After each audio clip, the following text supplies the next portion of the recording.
Hi everybody, welcome to the Top 2 Inches of Sport podcast with me, Anthony Sheriff. This is a podcast about something that's always fascinated me, the mindset required to succeed in elite level sport. On this podcast, I'm going to talk to people who I really look up to in the world of sport and try to find out how they deal with the highs and lows that come with consistently striving for success in the unforgiving environment of elite sport. This week, I spoke to one of Ireland's greatest ever boxers, Kenneth Egan. Kenneth won 15 national titles, including 10 in a row, and represented Ireland in numerous international tournaments throughout the years. He's perhaps best known for winning a silver medal at the 2008 Olympic Games in Beijing, where his performances catapulted him to national fame and really boosted the profile of amateur boxing in the country at that time. In this episode, Kenneth talks in depth about the mentality required to compete at the highest level of boxing, and he discusses the huge highs and also the demoralising lows that he's experienced throughout the years of being an elite athlete. So here's this week's episode of the Top 2 Inches of Sport with Irish Olympian Kenneth Egan. Right, Kenneth, thanks very much for coming on to the podcast today. We'll talk about sports psychology as we go and different highs and lows you've had throughout your career. But just to give us a bit of a background on yourself, at what age did you start boxing at, and also what drew you to a boxing club? I walked into the first boxing club in Neilstown when I was 8 years of age. Didn't really know anything about boxing at the time, but my eldest brother, William, boxed. He was the eldest. There's 5 boys in my house. So I was the second youngest. My brother Willie was the eldest. 10 years in the difference. So I remember him coming in every week and asking my mum and dad for subs. And I didn't know what subs meant. You know, I was very young. I couldn't understand what he was asking for subs for. So I remember my mum and dad giving him money and off he'd go out the door. It wasn't until I joined myself at 8 years of age that the subs meant that you had to pay our way in the club. But Neilstown Boxing Club was a school hall for 30 years, St. Peter Apostles School. And I remember walking into the boxing club, expecting a boxing environment, but when I walked into the hall initially, it was just an empty room. It was a school hall. And our coaches and boxers had to hang up all the bags, erect the boxing ring, an hour and a half later then take it all back down again and leave the room empty. That was Neilstown Boxing Club for 30 years. Yeah. And I thought that was fascinating, you know. And that's where it all started. So the brother got me in there at the start, and, you know, I didn't aspire to be an Olympian or anything like that when I kicked off. I remember watching Michael Carruth win his gold medal in 92. I was fairly young. I was in around the same age, 8 or 9 years of age, and the big hurrah in the house and the party and everyone's cheering for him. Because my eldest brother boxed, there was an interest in the sport, but never did I ever think I was going to be at that standard, you know, starting off. Yeah. And was it just boxing for you then, or were you into other sports as well, or did boxing grab you fairly early? So, yeah, my first traditional sport was boxing, but, you know, as I got into my early teens in school games, you know, played a bit of soccer, played a bit of GAA, but wasn't really good at them, to be honest with you. Yeah. Didn't really enjoy the whole team sport, you know. Yeah. I wanted to do things on my own. I was very individual the way I thought, you know. If I made mistakes, I could blame myself, not blame others. I'd win a game or I'd win a fight, I'd lose a fight. I was the one that was being criticised by myself. And I was my own worst critic for years. I'll talk about that later on. But yeah, I was a terrible man for beating myself down. Yeah. It was just that inner critic was very, very strong in my head, you know, for a long, long time. Yeah. But boxing was the one that caught me, you know. And I remember I got bullied early on in my career in my local club. A guy that was there older than me, he gave me a few slaps in the toilet. I didn't want to tell anybody. I didn't want to tell my older brother or any of them, you know, because I felt that it was a sign of weakness.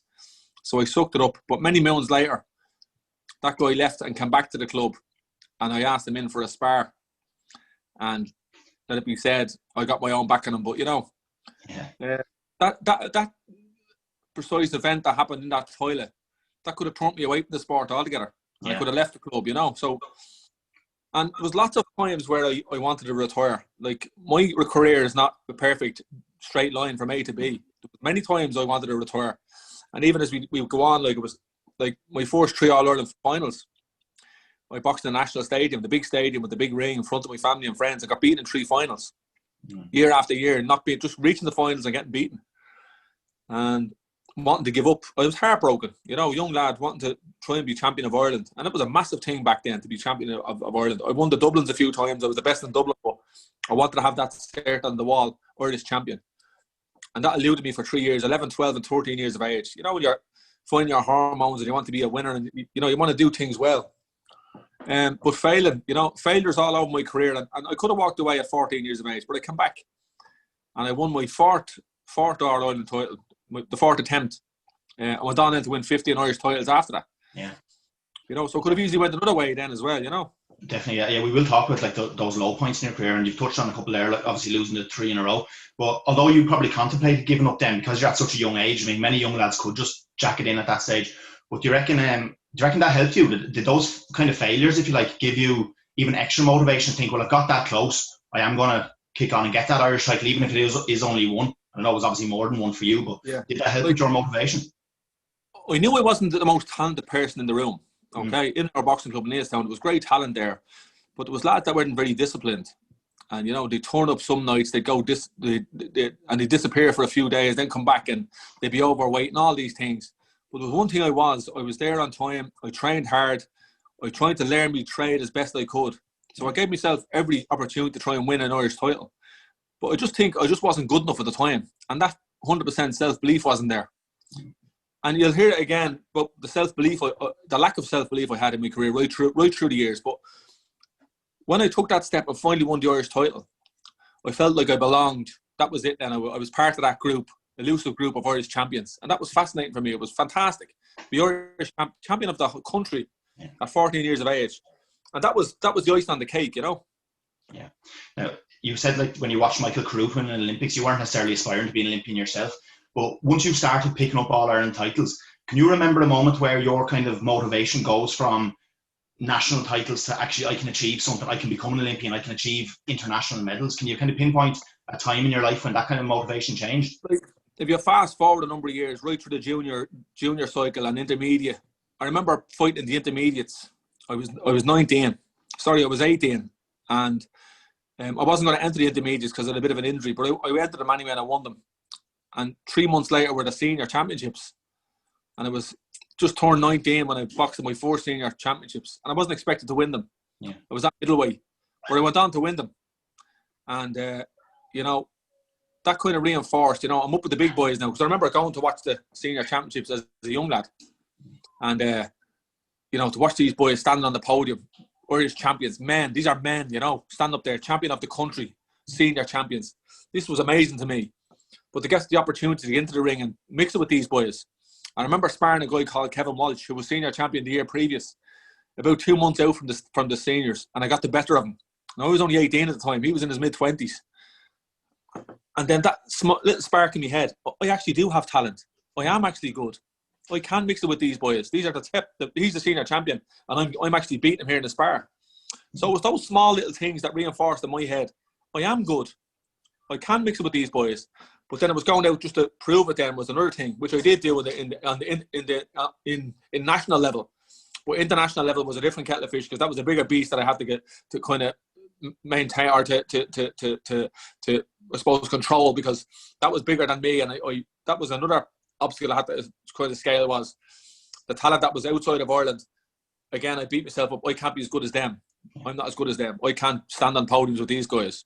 I'm champion of Ireland, all right, but I'm not that good. Yeah. And I wanted to ask you about, like, because you're an amateur boxer, obviously. So, like, what was your setup at the time? Were you working as well? Because, like, you need to be so all in, I would imagine, to be competing at an international level. So, but like, can you have a plan B? Like, can you have anything outside of boxing, or do you just have to be so focused just on the boxing? Like, were you working at the time? Were you studying, or what was your outside of boxing life? I remember I was working up in City West as a waiter, and we were starting to get a bit of funding from the Sports Council. There was a new carding scheme set up. Yeah. And we were getting some funding. It wasn't much now, but it allowed us train. But the thing was, I was part of the pre and post high performance program. So before that, we fought 3 or 4 times a year international level, and that was it. You won your seniors, that was it. High performance kicked in. We were fighting 20 times a year. That's some change there. Everything was laid out for you. Your program for the whole year. When you had to peak, when you needed to make weight, training camps were designed. But when we went over to France in our first escapade as the high performance unit, the then director, Gary Keegan, had to email the French 1,000 times to get us in there, because they didn't want that to do with the Irish because of what they heard about us They're a gang of messers. They'll drag our lads out on the piss and all this type of stuff. And that was true because we went to these competitions, we boxed, we won or lost, and we went on the piss. That was part of it. And I was young on the team. I was 19 and 20 winning me 4 seniors. So I was part of the group that were in their mid-20s, late 20s that were doing this. So I says, okay, I'll fall in with this. But when the high performance kicked off, it was very, very serious. Gary Keegan, no alcohol, no nothing. We're going to go to this French training camp. We're going to behave like professionals and see how we get on. And we did that. We went over to France. They loved us. We trained hard. Now, in fairness, we got our asses kicked. We didn't have a good conditioning program. We weren't very strong for the duration of a fight. We were great for 1 round, then we just die off.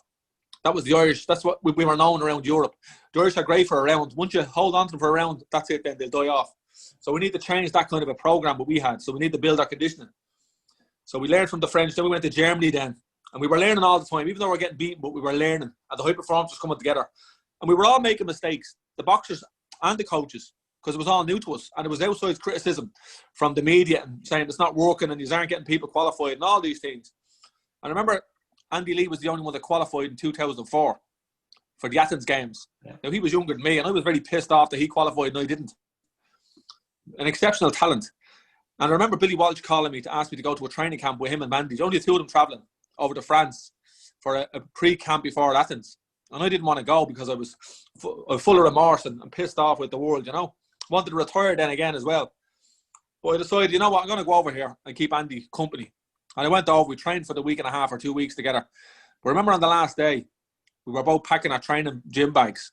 And I was packing my bag and he was packing his Olympic bag with all the lovely 5 rings on it. And that hit me deep in the core. You know, he was going on one plane going to Athens and I was going back to Dublin. Heartbreaking. And he went off to represent Ireland at the Games. And I was at a crossroads there now. Again, you can see, as I'm telling you these stories, there were so many times I could have walked away from the sport. Yeah. Easily, quite easily. But I didn't. I walked away at that time in 2004, said, boxing's not for me. I'm sick of it. But luckily enough, the high performance, I believed in that unit that was made and built up with the coaches and the strength and conditioning, there was something good happening. And I continued with that. Now, it's a big sacrifice, 4 more years of your life, not knowing the outcome. Yeah. That's what an Olympic cycle is like, especially for boxing, because it's our country's in such a tough continent in Europe. It's very hard to get out of. Yeah. So I committed again for 4 more years, giving it one more go. But I was learning so much from the high performance that, you know, I was either going to be hung for a sheep as a lamb. So I put all my eggs in the one basket. And you talk about education there. I didn't have an education. And I do say this to people, to young athletes, particularly young boxers. I was over in the institute there not so long ago, Abbottstown. And I asked first question I asked the young guys was, what does retirement look like to you? And these are all 18, 19 senior champions. And they're looking at me like I've 10 heads. Because that group of guys and girls are not all going to be Olympians. They won't all be Olympic medalists. Yeah. What are you going to do when your time is up? Some of them lads will be deselected, will have a bad injury. Something could happen to them. Their sport could end very, very quickly. You need to have a plan B, which I didn't have. And I struggled with that when I retired. But in relation to the sport itself, learning from the high performers, mixing with the best in the world, that allowed us know what exactly was out there. Because when I thought the Russians were the best things to slice bread, we didn't know anything about them. We just knew they were very good and very strong. But when we went to their backyard and we trained with them, they were the same as us. Yeah. They had 1 head, 2 arms, 2 legs. And when you mix it with them on an even basis and you're sparring with them on a daily basis, the confidence you build in yourself is crazy. Yeah. Like, you've clearly had a lot of like self-doubt throughout your career, but you also seem like a man who really has learned from failures, if you like. Going back to them 3 All-Irelands you lost, then you go on and you win 15. Talking about Andy Lee there qualifying for Athens, I think you yourself had a couple of opportunities to qualify for Athens. Obviously it didn't work out. But as down as you were in that moment, similar to the 3 All-Irelands you lost, was that also a motivation? Like, there's no way I'm letting 2008 in Beijing slip by? Well, funny enough you say that, because when I got to the Olympic qualifiers in Beijing, we had 3 attempts at Athens and I failed all 3. And I got 3 attempts in Beijing and I qualified on the last one. Talking about doing things the hard way. That was my own inner critic. I went to Chicago to qualify first, failed that. People that I would beat in a lesser important competition were beating me in the important competitions. And it was just a mental thing with me. And my problem was I would look too far down the draw. I'd get the printout of who I was fighting first. And I'd say, I could beat him, and then I beat him, and then I beat this fella, and then I qualify for the Games. So I'm taking my eye off the first few lads and just thinking about the qualifying fight. And that was my problem. I was spending too much time on the qualifying fight and not the guy that I had to beat in the first place. Yeah. So when the last qualifier for Beijing was in Athens, and that's exactly what I did. I sat down, I looked at the draw, and all I wanted to know was my first opponent. Didn't look at anyone else. And just concentrated on the first minute of the first round of the first fight. The first attack. The first score. Sat down on the stool, got the score, and then repeat. Same thing the second round. And all of a sudden, I found myself in a qualifying fight against a German who I had to beat to qualify. Same process. Attack by attack, scored a point, we keep moving. And that was it. And all of a sudden then, I'm an Olympian. I dropped to my knees in that fight, knowing that I beat the German. But that's where I won my Olympic medal, was in Athens in the qualifier. I just went to Beijing to collect it. So we'll get to Beijing now in a moment, but I just want to ask you about sports psychology, specifically in the Irish camp first, because you're saying you were there for that shift into the high performance unit. Now, did they really embrace sports science in general, and what did the sports psychology setup look like there? Did they bring in a couple of sports psychologists, or what way did it work? There was a number of factors with the high performance. It wasn't just coaches, you know. They brought in a brilliant coach, Zora Antia from Georgia, who, when I first met him, I thought I was an 8 out of 10, standard-wise. And he told me I was a 2 out of 10. And that's the kick in the ass I needed, because that was me off my high horse. I said, okay, Zora, if I'm a 2 out of 10, make me an 8 out of 10. You know, because that's what I needed. And that's exactly what he did. But we had strength and conditioning in John Cleary, which was fantastic. We had Jerry Hussey, sports psychologist. But I think every athlete has their own resource inside them to bring that psychology out in them, because we're all learning about ourselves in any given competition. And we brought in video analysis as well, so we'd watch our opponents, watch who's the best in the world at certain weights. You know, we really got scientific in that sense. Yeah. But as an individual, if you don't take on board all of these what's the word I'm over? All these people that help you out as best you can. If you can't take them all in and use them to your advantage, then it's all just a waste of time. Sports psychology, sports science, strength and conditioning. But if you can embrace all of it, but yet you're your own best sports psychologist. At the end of the day, you can listen to all these boys telling you different stories and what different breathing techniques.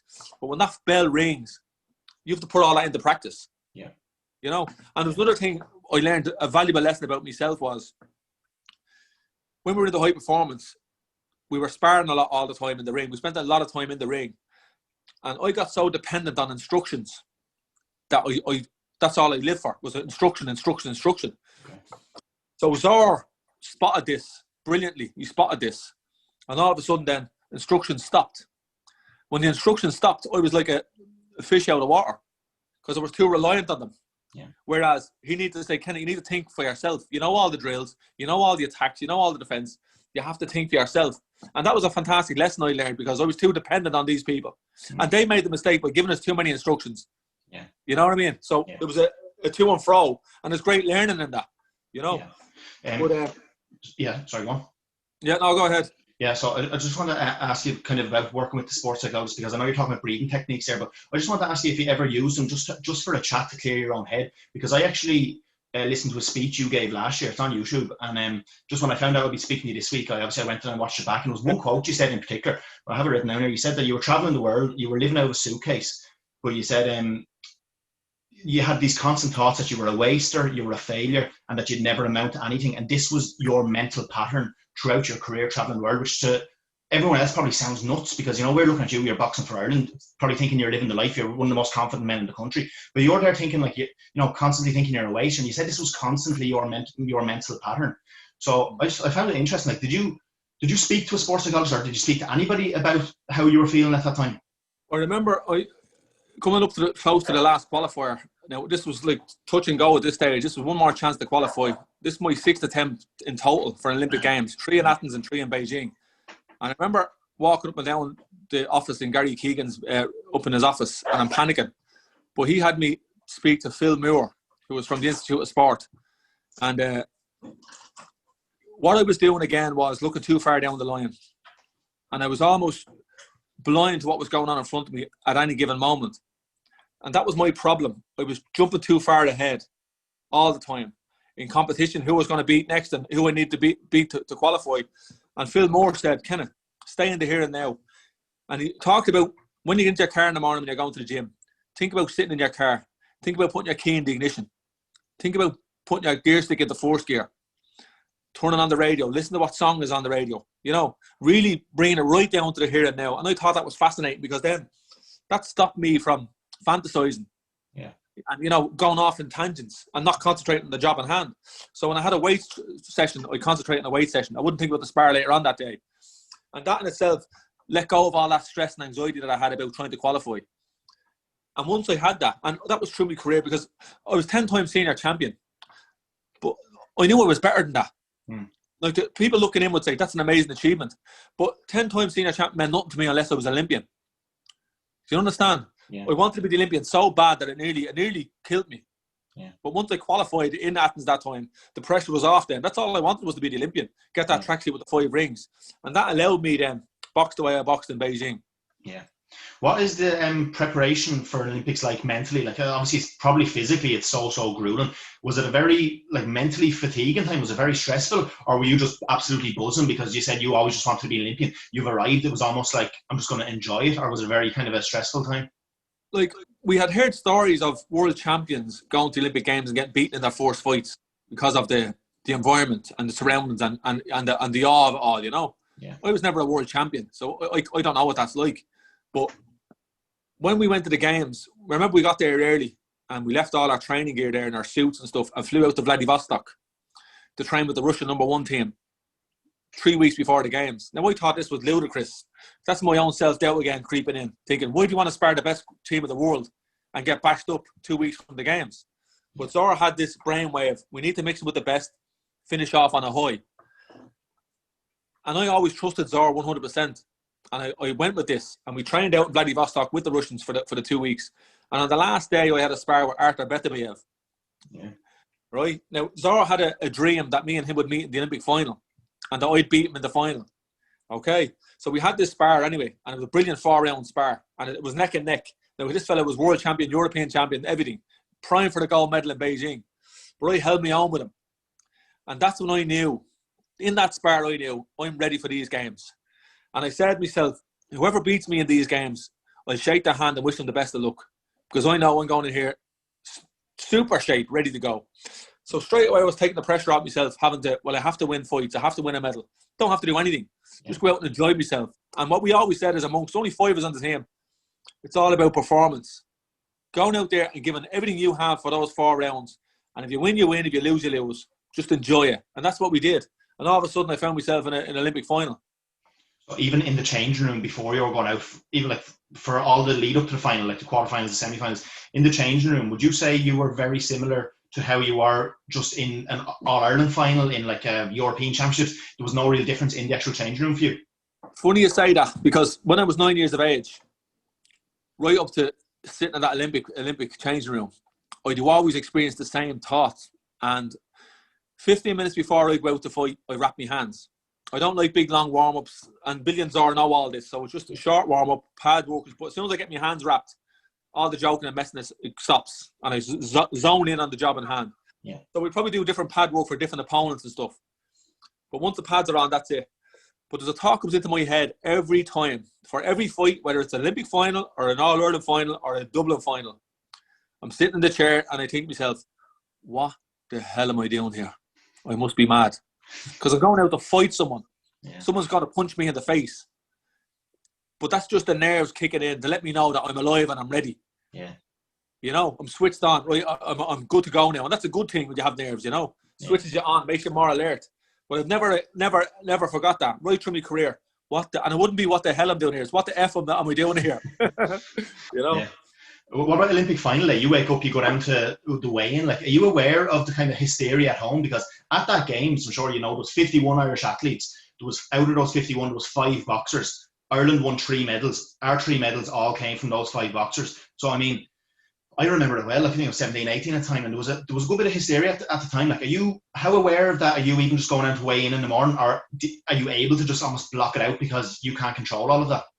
We were lucky that the Olympics were in Beijing and not London in 2008, because it's a very different animal. But we were blocked away from an awful lot of stuff in the village. There was a media room that the athletes could go down and ring their parents or go online and stuff, you know. But yeah. I remember speaking to my mum and she was saying, geez, Ken, it's very busy back here, lots of media, all those things, you know. Which all my family were in Beijing apart from my mum. She wouldn't travel. It was too far. But I remember leaving the Olympic Village the day before the fight. We had to weigh in. The day of the fight. We had to leave the village, get a bus to weigh in a hotel and come back to the village. But me and Billy Walsh were walking out that morning. And as we were leaving the village, Ronaldinho was coming in. And I don't know what his teammate, whoever he was, but the two of them were pissed. And I looked at Billy Walsh and I said, Billy, isn't it amazing? We're going off to weigh in for Olympic final and he's coming in after being on the batter, you know. It was funny, but he says, and there's one thing he hasn't got is an Olympic medal. He says, that's but he says he's loads of money in the bank. Did you find him for a few pints after your fight, did you? You and Ronaldinho on the lash? But we went to the weigh-in, and that's where I locked eyes with Yang, you know. He walked by me, gave him a look, gave him a wink. I'm ready for you, he said, you know, more or less in my head. But look, it is what it is. But what an experience to be able to. And I remember actually even before that, before the night before the weigh-in, I was lying in my bed in the Olympic Village, and Darren Sutherland, rest his soul, he'd got beaten by the Gale. Yeah. Took his head around the door. He says, "Best of luck tomorrow, Ken." He says, "You have this one." And I says, "Oh, you better believe I have," because I genuinely thought I had the beating of this guy. He was made for me. But what an experience to have that, you know. It's amazing.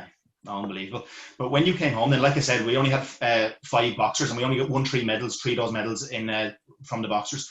Obviously, you being the best with 2 bronze, and yourself, you got silver. Now, like, people can think of, like, that can be very difficult to deal with, like, negative situations, but that's such a positive situation. Like, you're a hero of a country overnight almost, but that can bring massive difficulties as well, I can imagine. How stressful and how difficult was it to handle that? Like, I know it wasn't overnight because you've dedicated your life to it, but in the eyes of the public, you're an overnight kind of a sensation. Was that very, very difficult mentally to handle? Yeah, you know, as athletes and as boxers, you know, our sport doesn't really get the recognition that it deserves a lot of the time. The Olympics, unfortunately, only happens every 4 years. Yeah. So you're a nobody. 4 years come around, you qualify for the games, then you're somebody. Then you go to the games and you win a medal. It's as you said, hysteria. But coming back from the games, you know, I felt people treat me different. Everyone was staring at me. Everyone wanted a piece of Kenneth Egan, and I couldn't handle that. You know, there was no structure in place with the IABA for the athletes to come back into training or to. And I was thinking about going professional and all this other stuff. You know, so there was lots going on, and I wasn't prepared for it, to be honest with you. I was still very young in my own head because I'd been living in that bubble for so long, boxing and representing the country and flying around the world.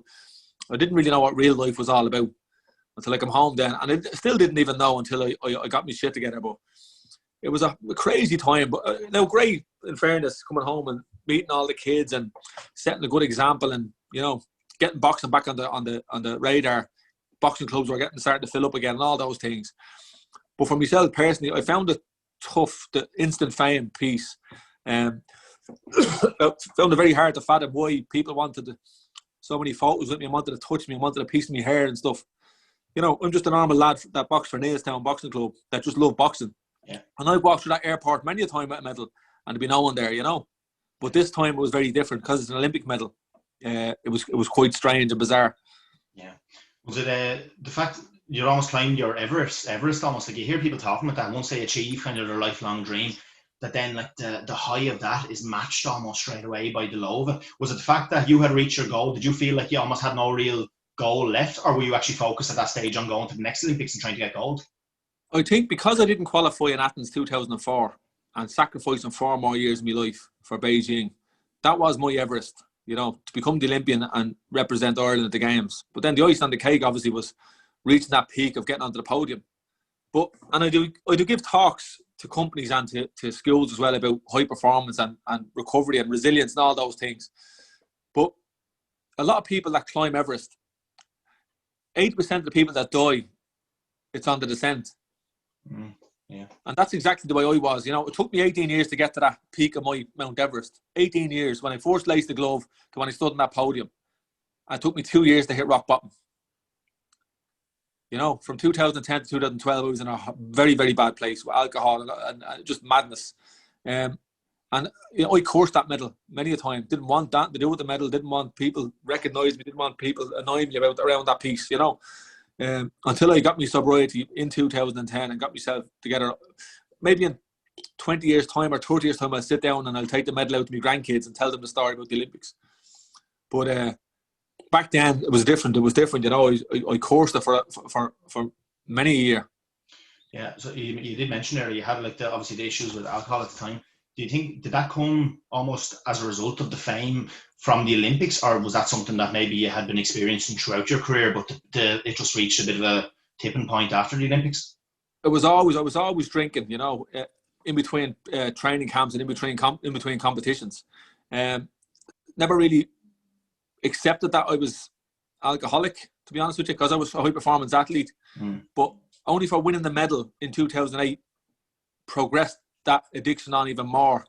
And I think if I hadn't won that medal, I wouldn't have got into recovery as quick, because that was just pure madness for 2 years. And I'd say that got me into recovery much quicker than if I hadn't have. And there's a lovely photo in my local pub of me up on the bar on the wall of me holding the medal. And I had visions before I got sober, or in early recovery, of me sitting at that same bar 10 years later, which would have been about now, giving some young lad a nudge and saying, "See that fella up there on the wall? That's me. Any chance you can buy me a pint?" That's frightening, you know. But that's where I could see myself if I continued to drink. Luckily now I'm sober 10 years now, and good things have happened, you know. But and that's all down to my own doing as well. That's, you know, I put the work in. I got myself sober, and I remain sober. Yeah. Well, fair play to 10 years, good going, so congratulations on that. But I just want to ask you about the last drink you took then. Do you remember your last pint, and do you remember specifically why maybe that drink was your last drink? You know, I tried to give up a few times, but the last time I remember I was in Nice when I had my last pint, and my mum found me and brought me home. I didn't say a word to her in the car on the way home, but I just had enough. I kind of accepted defeat against alcohol and came out the winner. I just couldn't beat it anymore, you know. It was just the same result every time, me in a world of hurt, you know. So just that acceptance, you know, it's the first step in AA, like accept you're powerless over alcohol and your life has become unmanageable. Yeah. And that was key, you know.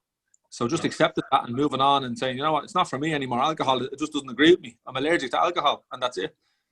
If you are drinking at different points throughout your career, your achievements are still obviously unbelievable. Like, do you ever look back and think maybe, like obviously you were good enough to win national titles while still probably drinking at times as well. Do you think if you had have lived a completely sober life, you could have maybe, do you ever look back at that bit of regret? Maybe you could have brought home more international medals? I remember after certain benders I'd be on, you know, and I'd be cutting the line very, very tight between benders and getting back into training and stuff. But I'd be landing into training camps like 3 or 4 kilos below me fighting weight, because I wouldn't be eating, you know, for a number of days. But I'd get in and I'd spar down my skin. Lads couldn't lay a glove on me, you know. So it was strange that way. But I don't look back now and say, if I never drank, would I have won more medals or anything like that. It is what it is. And I found recovery when I was supposed to find recovery. You know, I got it in time. I was lucky. One of the lucky ones getting it at 30 years of age. Yeah. So I'm blessed in that sense, you know. And like I said, if I haven't got recovery, I could be like broken from a broken home, with kids not talking to me anymore, you know, living back in my mum's, that type of stuff. And that's horrendous, you know. So I got it fairly young, and I'm very, very, very grateful for that. Yeah. So going back to the boxing now for a moment, you obviously you didn't turn professional. I'm just saying 2008, so I don't think Eddie Hearn would have been there, but I'm sure promoters like Frank Maloney, Frank Warren, like Mick Hennessy, all these boys would have been there. I'm sure like they always kind of swarm around these Olympians and try sign them up. Now, you would have definitely had a market, I'm sure. I mean, these promoters are not stupid people. You were an Irish silver medalist. There would have been a big fan base from the Olympics. Was there a big move to get you to turn pro, or had you just no interest in that whatsoever? I never had any aspirations to be a professional fighter in the first place. It was just the Olympics, to be honest with you. And the style that I had was designed for amateur boxing. And in the high performance, that's the way I worked. I worked on a point scoring style, you know. So there was interest from various promoters, Oscar De La Hoya's crowd, Golden Boy, and I was approached by Shelley Finkel in New York and stuff. So I travelled over to meet these guys, but not really. My heart wasn't really in it, you know. So I was only codding myself to even attempt to sign on a dotted line, because it would have been too much of a risk for myself and for them, you know, because I wasn't selling them the full person. And I've no regrets over not doing any of that, you know. I'm very, very content with what I've achieved inside and outside the ring. So I don't need to you know, for me, the Olympic Games was the pinnacle for me. I don't need to reinforce that I need to go pro to win a world title to you know, to cement my legacy, if you like. The Olympics for me was the be all. That's all I wanted to be, was the Olympian. Yeah. Since you've been boxing, I think you went to college, didn't you? And you qualified as a psychotherapist. Did that interest kind of come from the struggles you've had, or were you always just really interested in kind of mentality? From an early age, I never liked school. Didn't like authority. Didn't like teachers. But I stuck it out anyway, you know. But going, even the thought of going back to college, because I was at a stage. I remember a week before I was to fight Joe Ward in my last senior championships in 2013. I did the Billy Walsh in the gym, and I says, Billy, I'm going to retire after this last fight, win or lose. I'm going to wrap it up. I'd love to come back in as a coach in the high performance and work with the juniors, or, you know, help out. I've learned so much over the last 10 years. And Billy said, you know what, Kenneth, that's a fantastic idea. We'd love to have you in, but we've no funding at the moment. Will you come in as a volunteer? And I kind of stood back a little bit, you know, and I was kind of almost mortified and frightened at the same time, because I'd given so much to the programme, represented, won medals, all those things, but yet they wanted me to come in and work for free. And that was the first time in my whole life that I walked away from boxing. In 20 odd years, I stepped away. He goes, Billy, thanks, but no thanks. And when I walked out of that gym, I was scared shitless, because I had nothing. I had absolutely nothing. I had no plan B, I had no structure, I had no college degree, I had nothing. And that was frightening. So I had to reinvent myself at 30 years of age. Yeah. So I was sober 2 years, and Eric Donovan had done the diploma course in addiction studies and recommended it. So I followed suit and went on to do the diploma, and then I went on to do the degree then after it. Now, that's something I never thought I'd be. I'm the only one in my family with a degree, but, you know, so I had to reinvent myself. So, like, I couldn't walk into the Bank of Ireland with my medal and ask for a mortgage. It doesn't work that way, you know. Yeah. And I do say that in my talks as well, because sport is great and it's wonderful, and people pat you on the back, and you have great performances, and you're on TV and all those things. But it's a short window. You're only boxing for X amount of years, or rugby or soccer or anything. Yeah. So you have to have a plan B, and I didn't have one. So I had to start all over again and reinvent myself, and had to mature up and man up. And that's exactly what I did. So I don't want to be just remembered as Kenneth Egan, Olympic silver medalist. I'm more than that now, you know. I have more strings to me bow. Yeah. And obviously you're trained now in the mental side of things, and also you had that massive career as such a successful boxer. I'm just wondering, do any athletes ever come and look to, or even like, you know, amateur boxers come and look to work with you almost as in like a sports psychology capacity?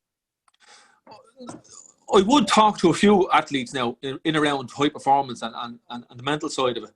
But again, it goes back to that whole thing of, I think every athlete is their own sports psychologist. Yeah. And first and foremost, if they're putting the work in, okay, all these lads have talent, right? That's fair enough, right? Or else, you know, they wouldn't be in the position they're in. But talent only gets you so far. And I've seen it on the high performance team, and even before that, lads coming in that have more talent on their little finger than I would in my whole body. But they just wouldn't turn up. They'd be cutting corners. They'd be, you know, fluting about. And then all of a sudden they're gone the following year. Yeah. Where I was there, I was consistent. That's where I was, consistent. And it's about being consistent and representing on a level that you can stay consistent at. So these young lads, I do talk about preparation. You know, preparation is key. If you're putting the work in, you're not going to have any self-doubts. You're not going to look over your shoulder. Did I train hard enough? Was I watching my diet? Did I cut weight wrong? All these small little things. Because them little small things can play a part when you step into the ring. Those doubts can creep in. And if you start feeding those doubts, those negative thoughts, they get bigger and bigger and bigger. Yeah. So it's just about keeping things simple, you know? Yeah. I saw you work, you mentioned Eric Donovan there as well. And I saw that he was boxing on Sky there in August, and you were coaching. So are you getting into coaching now, or was that kind of a case of just helping out a friend, or what's your kind of situation with the coaching now? Eric was kind of in limbo after Andy stopped coaching Eric 2 years ago. So he asked me would I come on board. I said, geez, I'd love to help you out any way I can. You know, two of us being southpaws. Yeah. I felt I could improve his game, and you know, we went out to match room there and fought a couple of months ago there. It was great. He put on a great performance against Zelfa Barrett. Just he's not the wrong weight. Eric should have been down the weight below, but he took the fight anyway. But you know, it was fantastic to be part of it. Now he's not to move on to Pascal Collins now. Pascal's giving him a dig out. He'd have more of an eye in the pro style. Yeah. Where I wouldn't. Oh, I'm not a professional coach. I'm not a professional. I haven't been in the game long enough. So I think it could only benefit Eric moving with Pascal. Now I still help out any way I can, but I think Pascal might be able to add a bit more of a pro style, a couple of tricks here and there for Eric to enable him to progress. So hopefully he gets another fight with Eddie Ahern now in the new year. So things are looking up that way.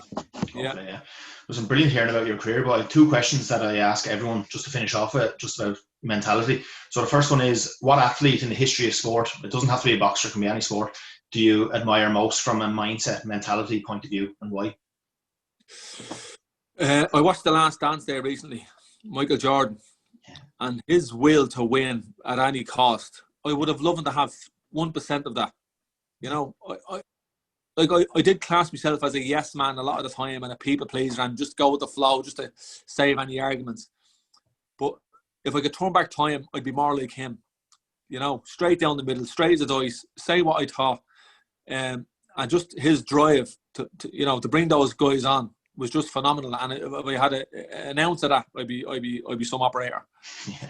Well, maybe you've actually kind of half answered the last question in that answer, but the last question I ask people is, if you could go back to the very start of your career, let's just say you're 16, 17 years of age, and you can give that younger version of yourself one piece of advice from a mindset point of view, what would you say to that young Kenneth Egan? I believe I take ownership of my talent. You know, it's important that what I mean by that is, if you're training away and you're winning competitions and you're winning various different fights, take that on board and look at why you're winning these to reinforce that you have talent. That you're not lucky. You know, luck only plays a certain part. But if you're going out there representing and you're winning on a regular basis, use that as a flame or as a fire to drive you on even further. Because the proof is in the pudding. If you're winning these competitions, reinforce that in yourself that you are good enough and you can mix it with the best. Unbelievable. Some story, Kenneth. Thanks a million for coming on for the podcast. I appreciate you taking the time. Pleasure to have you. Thank you. Big thanks to Kenneth Egan this week for coming on to talk about the highs and lows of his career and the mental side of boxing. So it was brilliant to hear him talk about those highs, like Beijing in 2008 when he got the silver medal and winning all the All-Irelands that he won, but also the lows as well. He's had quite a few low moments in his career, as he said throughout the podcast, but has obviously picked himself up brilliantly from those setbacks. And obviously today as he said, he's 10 years sober. He's a qualified psychotherapist, so it was brilliant just to hear his story and how he's bounced back really from those setbacks. It was also great to hear a little story about Ronaldinho being pissed as well. I didn't see that one coming, but I enjoyed it. So thanks, Kenneth. Appreciate the time. And thanks everyone for watching. I'll see you next week with a new athlete. Cheers.